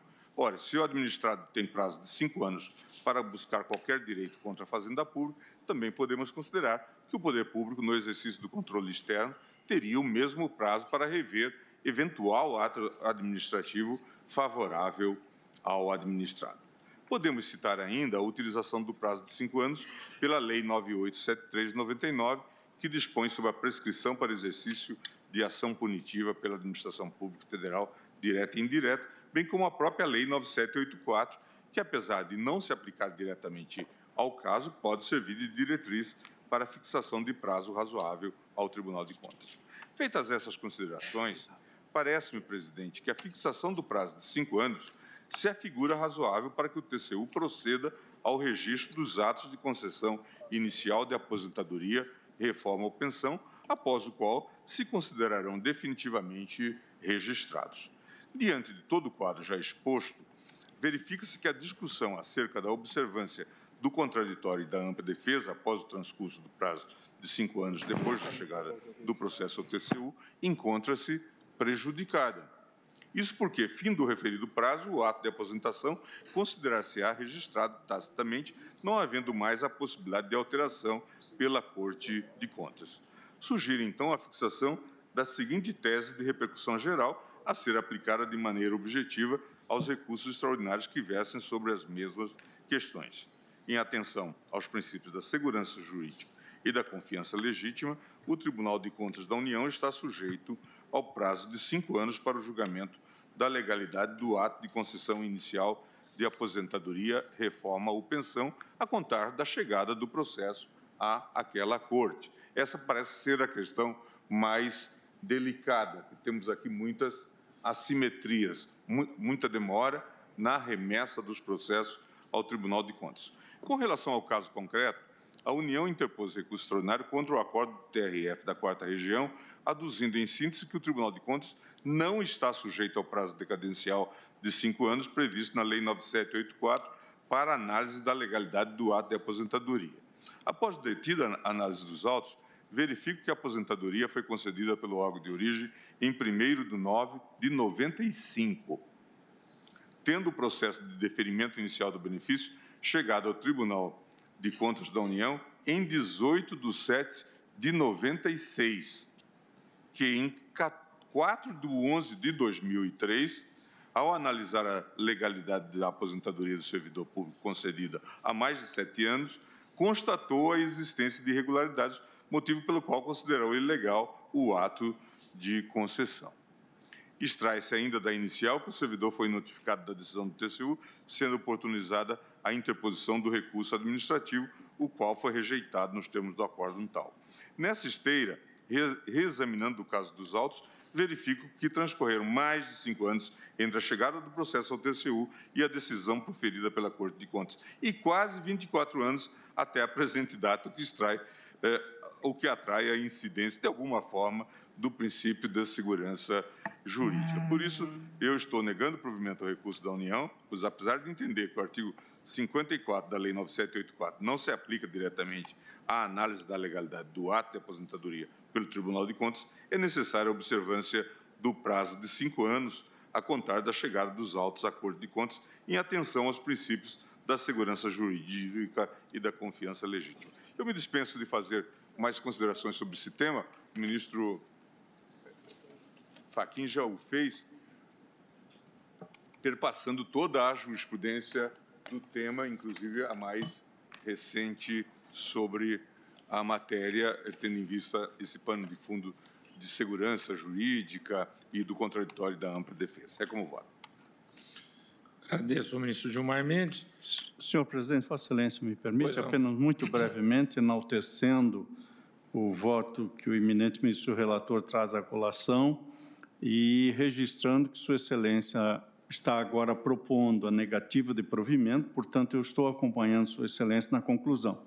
Nada obstante, ainda remaneça alguma dissonância do ponto de vista da caracterização da natureza do ato e em relação ao termo inicial para a contagem desse prazo decadencial de 5 anos, é preciso reconhecer que o que o eminente ministro relator traz à colação é coerente com a jurisprudência assentada em relação à natureza complexa e também é coerente com esta natureza de marcar o termo inicial da chegada ao Tribunal de Contas da União. Portanto, nada obstante essa dissonância no tocante a esses pontos, tendo Sua Excelência apresentado esta reflexão que, creio, tem um marco na compreensão desta matéria nesse Supremo Tribunal Federal e, portanto, propondo a negativa de provimento, eu estou acompanhando Sua Excelência na conclusão. Na conclusão. Eu penso que está bem claro o ponto de divergência entre o ministro relator, que agora, readequando o voto para a negativa de provimento, mantém a posição de ato complexo e, por isso, o termo aquo é da chegada da decisão de aposentadoria para a confirmação do Tribunal de Contas da União. O ministro Luiz Edson Fachin, em razão de entender como ato singelo, entende que é da publicação do ato do órgão de origem e daí começaria a incidir o prazo de 5 anos. Uma outra questão é o fundamento da incidência do 54, que o eminente relator vai pela lei de introdução, pela nova lei de introdução ao direito brasileiro e o faz por analogia. Mas, na prática, é o mesmo prazo, mas com o termo aquo diferente, com o termo aquo, por Sua Excelência entender ato complexo, a partir da chegada no Tribunal de Contas da União. Eu vou checar com o ministro Alexandre de Moraes, que havia acompanhado o voto originário do relator, ora retificado, se Vossa Excelência, como vota, confirma ou retifica também? Presidente, 2 rápidas observações. Na sessão anterior, em que acompanhei o eminente ministro Gilmar, e quero parabenizar tanto o ministro Gilmar quanto o ministro Fachin por avançarmos essa discussão. Já à época entendi que avançávamos, porque pelo menos após 5 anos estávamos exigindo o contraditório. Pegamos alguns casos na turma absurdos, né? 18 anos depois, de repente mudam a composição do Tribunal de Contas e entende que aquela aposentadoria foi ilegal. Então já tínhamos avançado. Me parece que hoje vamos chegar num posicionamento melhor. É um avanço melhor realmente no prazo de 5 anos. Após os 5 anos, a estabilização, a necessidade de se garantir a segurança jurídica. 5 anos é um prazo razoável hoje, na realidade, hoje, inclusive, da tecnologia, da comunicação entre os órgãos, para que o Tribunal de Contas da União possa efetivamente realizar o efetivo controle que a Constituição lhe dá. Parece, ministro, que o TCU está avançando na ideia de um EPLOC, de um Exato, que seja, na verdade, a partir do momento em que sai a publicação do ato, no Diário Oficial já seria comunicado. Agora, no ponto de divergência, eu gostaria de fazer uma reflexão, já me posiciono. Essa decisão, essa alteração de posicionamento do Supremo Tribunal Federal, obviamente não vai valer só para o Tribunal de Contas da União. Para todos os tribunais de contas dos estados e para os tribunais de contas no Rio de Janeiro e São Paulo, para um único município, as capitais. E há alguns estados em que há uma demora muito grande de encaminhamento do ato de aposentadoria ao Tribunal de Contas. Então, aqui entendo e permaneço com o posicionamento do ato ser complexo, e até porque será um novo paradigma para todos os tribunais de contas, o início do prazo de 5 anos ser contado da chegada na Corte. Mais para frente, essa chegada vai ser quase que automática, não haverá diferença. Mas hoje, principalmente em virtude de alguns tribunais de contas, há um lapso temporal muito grande. Então, readeco, voto novamente louvando os eminentes ministros Gilmar e Edson Fachin por esse grande avanço na segurança jurídica. Acompanhando o termo aquo fixado pelo ministro relator.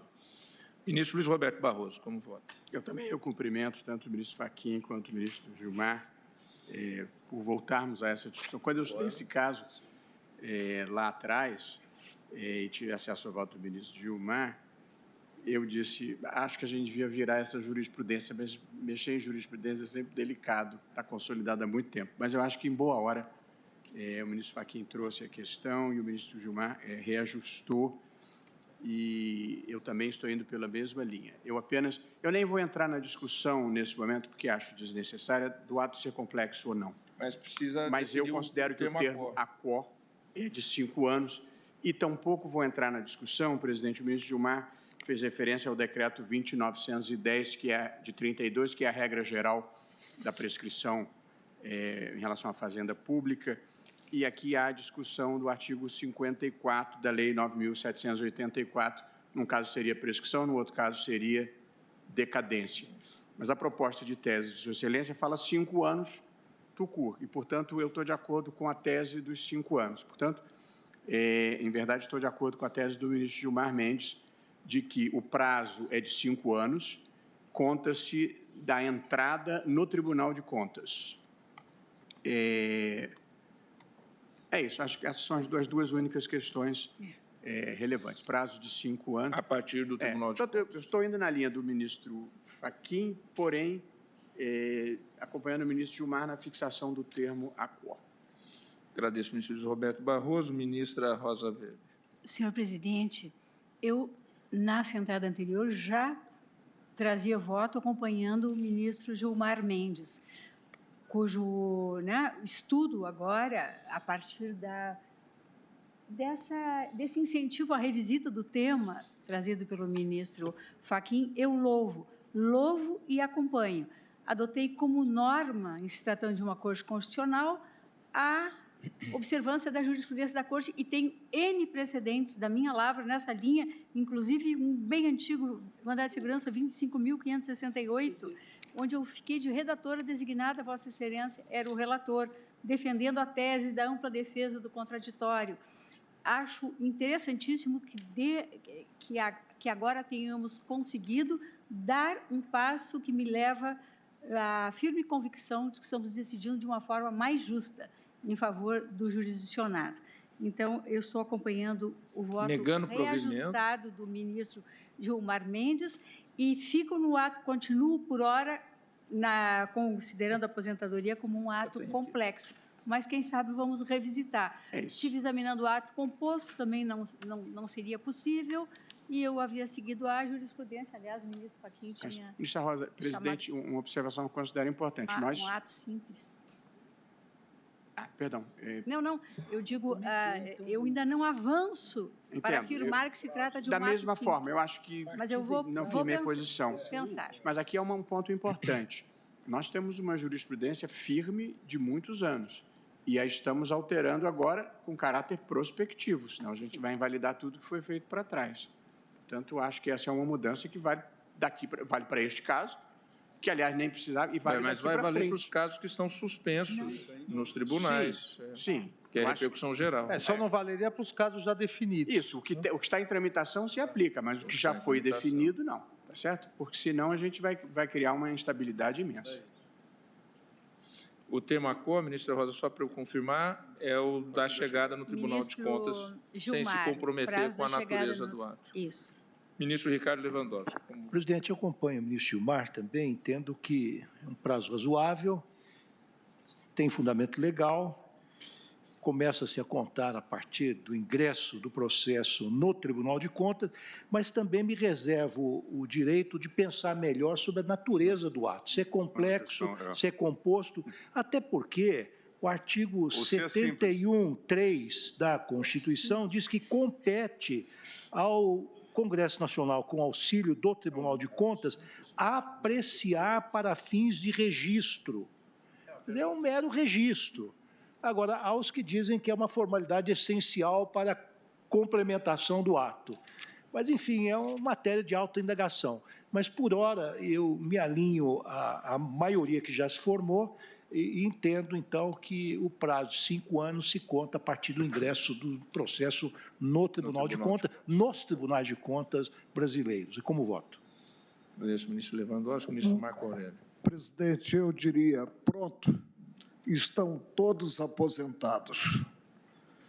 e as situações precárias criadas a partir do órgão de origem se tornam, em um passo que eu diria de mágica, definitivas.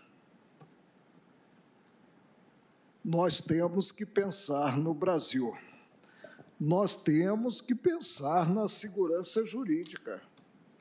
Nós temos que pensar na prevalência do direito positivo. Nós temos, diria mesmo, que amar. E o verbo foi afastado do Código Civil, né? Na revisão do Código Civil, temos que amar um pouco mais a lei das leis, que é a Constituição Federal. O sistema não fecha. O sistema não fecha a partir do momento em que se diz que o ato originário é um ato precário e efêmero, com a conclusão agora de que, considerada a passagem do tempo, sem que exista a lei dispondo que os tribunais de conta do país têm um prazo para apreciar aposentadorias e pensões a ele enviadas, dizemos que esse ato se transmuda em ato definitivo. Seria interessante fazermos um levantamento só no Tribunal de Contas da União de quantos processos versando aposentadorias e quantos processos versando pensões estão pendentes de apreciação e que ficarão prejudicados com a decisão do Supremo. E decisão do Supremo desconhecendo que o registro preconizado pela Constituição Federal da aposentadoria, considerados os cálculos dos proventos da pensão, considerados os cálculos da pensão, que esse registro encerra formalidade essencial, a definitividade da jubilação ou do reconhecimento da pensão pelo órgão de origem.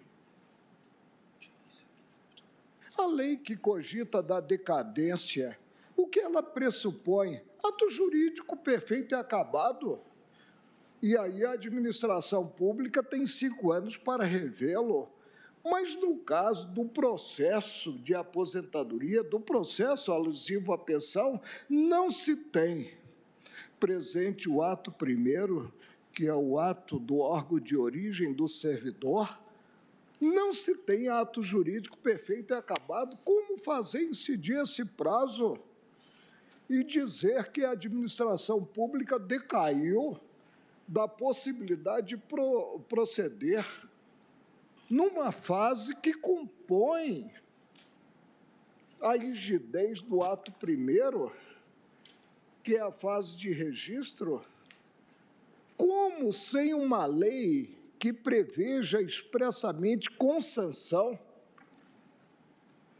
tempo para o Tribunal de Contas se pronunciar, nós vamos assentar que ele tem prazo para fazê-lo e que, não fazendo, decai do direito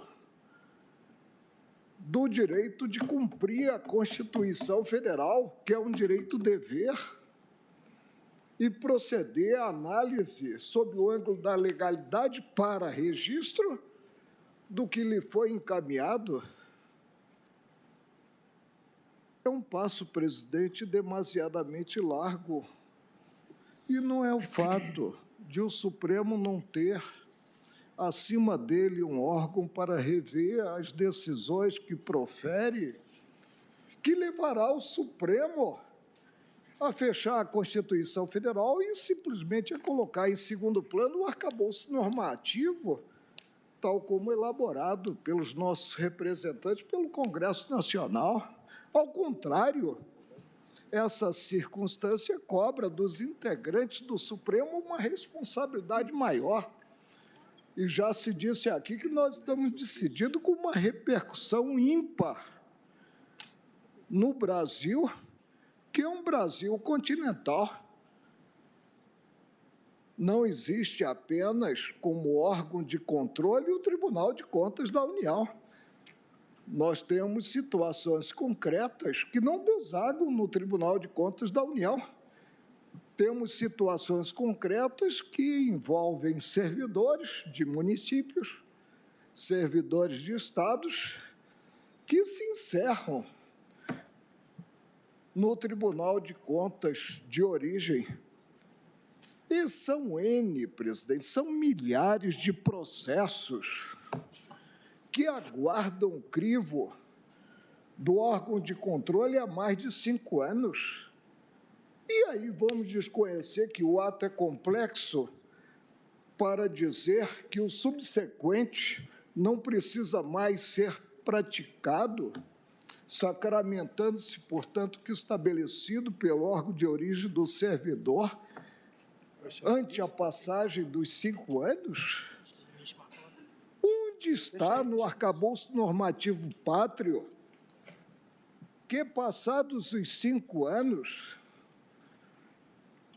os órgãos de controle decaem do direito de, como eu disse, cumprir a Constituição Federal e proceder ao registro? Sem o registro, o ato continua precário, o ato a que é integrado o servidor, submetido a uma condição resolutiva que pode se operar mesmo após os 5 anos. Ou seja, a condição revelada pela glosa dos cálculos efetuados, sabe Deus como, pelo órgão de origem. É um passo, presidente, demasiadamente largo que eu não consigo, sem ser legalista ao extremo, não consigo dar. Porque estaremos substituindo o Congresso Nacional. Nós estaremos como o quê? Aprovando um ato normativo, estabelecendo um prazo com sanção, uma sanção que não atende ao interesse público, ao interesse da sociedade, uma sanção muito drástica. Além de assentarmos que as Cortes de Conta, que eu reconheço, estão sobrecarregadas, como nós também estamos. Pelo menos eu estou, e sempre estive no judiciário, né? Embora eu reconheça, eu não tenho como simplesmente imprensar à parede os órgãos de controle e dizer que, sem norma expressa versando a matéria, eles perdem a prerrogativa a encerrar direito-dever de analisarem o que encaminhado em termos de provisória aposentadoria e provisório reconhecimento do direito à pensão pelo órgão de origem. Peço vênia, presidente, para mais uma vez marchar em sentido inverso ao da tropa e pronunciar-me pelo provimento do recurso interposto pela União.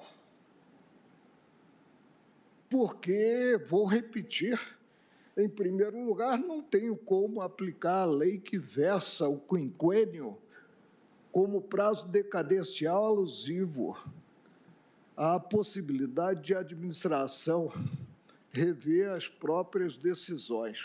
E não tenho por isso, porque se trata de um ato que não se aperfeiçoou, um ato precário do órgão a que é integrado o servidor, e segundo, porque não me cabe desconhecer a realidade pátria, desconhecer que milhares de processos estão pendentes de apreciação e que, batendo o Supremo martelo, como a maioria preconiza que bata, esses processos que aguardam registro crivo das Cortes de Contas estarão prejudicados.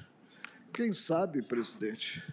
Mas, claro, a atribuição dos tribunais de contas não se limita a isso. Quem sabe até pensarmos em fechar os tribunais de contas, entendermos que não, que uma vez concluindo o órgão de origem pela aposentadoria ou pelo reconhecimento da pensão, esse ato ele se torna, deixando de ser o primeiro de uma sequência de 2 atos, ele se torna acabado e não requer, como exigido pela Constituição Federal, o registro da Corte de Contas.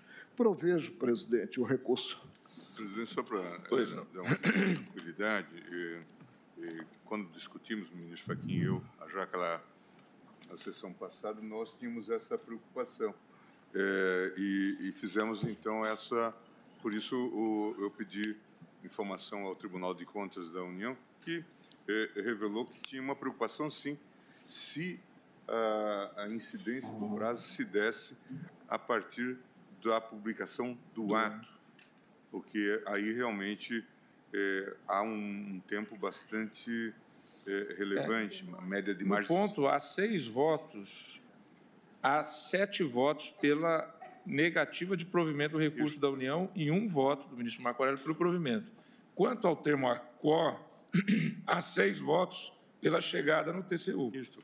E essa é a preocupação do Tribunal de Contas, porque, de fato, há uma demora na remessa. É claro, contando o meu, né? Contando. Eu não pronunciei, presidente, o mais interessante é não ser a instabilidade. Claro que eu reconheço que graça à instabilidade enquanto não há esse exame final pela Corte de Contas. Mas, de início, não tem o beneficiário do ato primeiro qualquer prejuízo, porque ele continua recebendo, e há mais. Havendo a glosa considerado tempo de serviço, o período de afastamento é contado como tempo de serviço. Quer dizer, não há prejuízo. Mas, presidente, então é só para dar essa informação de que a demora realmente estava se verificando, em grande parte, nessa primeira fase, desde a publicação do ato até a remessa ao Tribunal de Contas. Eu peço, vendo o ministro Marco Aurélio, acompanho na conclusão e nos fundamentos do voto do ministro Gilmar Mendes. Com isso, eu proclamo que, por maioria, foi negado provimento ao recurso extraordinário da União, vencido o ministro Marco Aurélio, que a ele dava provimento. Quanto ao termo ACOR, votaram no sentido de se iniciar com a chegada da decisão do ato de aposentadoria no Tribunal de Contas, o ministro relator Gilmar Mendes, o ministro Alexandre de Moraes, o ministro Luiz Roberto Barroso, o ministro Rosa Weber, o ministro Ricardo Lewandowski e o ministro Dias Toffoli. Então, fixado o presidente, eu acabei deixando passar e foi ventilado na votação, muito embora não esteja em jogo, o problema do contraditório. É uma garantia do cidadão, realmente, mas do cidadão que participe de um litígio ou seja acusado, a teor do disposto na carta, que eu quero ver um pouco mais amada pelos brasileiros. E a tese, ministro Gilmar Mendes, no voto de Vossa Excelência destacou aqui que, em atenção aos princípios da segurança jurídica e da confiança legítima, o Tribunal de Contas da União está sujeito ao prazo de 5 anos para o julgamento da legalidade do ato de concessão inicial de aposentadoria, reforma ou pensão, a contar da chegada do processo àquela corte. Como feito, não diz, a tese não vai dizer respeito apenas e tão somente ao Tribunal de Contas da União, eu sugeriria uma adequação na redação para que nós colocássemos tribunais de contas que estão sujeitos ao prazo de 5 anos para o julgamento da legalidade do ato de concessão inicial de aposentadoria, reforma ou pensão, a contar da chegada do processo à respectiva Corte de Contas, em atenção aos princípios da segurança jurídica e da confiança legítima. Poderia ficar assim? Todos de acordo? Então, a tese, vencido o ministro Marco Aurélio. Quase todos. Vencido o ministro Marco Aurélio, ministro Lewandowski, que chegou a escutar, fica, então, fixada a tese. Um feito bastante simples de lista do ministro Marco Aurélio, lista número 4, 2020, aqueles casos de vários recursos. Agravo regimental nos embargos de declaração, nos embargos de divergência, no agravo regimental, no recurso extraordinário, 1.078.542, procedente de Sergipe, está na lista 4 de 2020, de relatoria do ministro Marco Aurélio. Sua Excelência está negando provimento ao agravo. Todos de acordo? Negado provimento ao agravo, decisão unânime. E, em razão daquilo que já foi explicado no início da sessão, encerramos a sessão no momento, ficando realocados os feitos que não foram chamados da data de hoje. Agradecendo a presença de todos, declaro encerrada a presente sessão.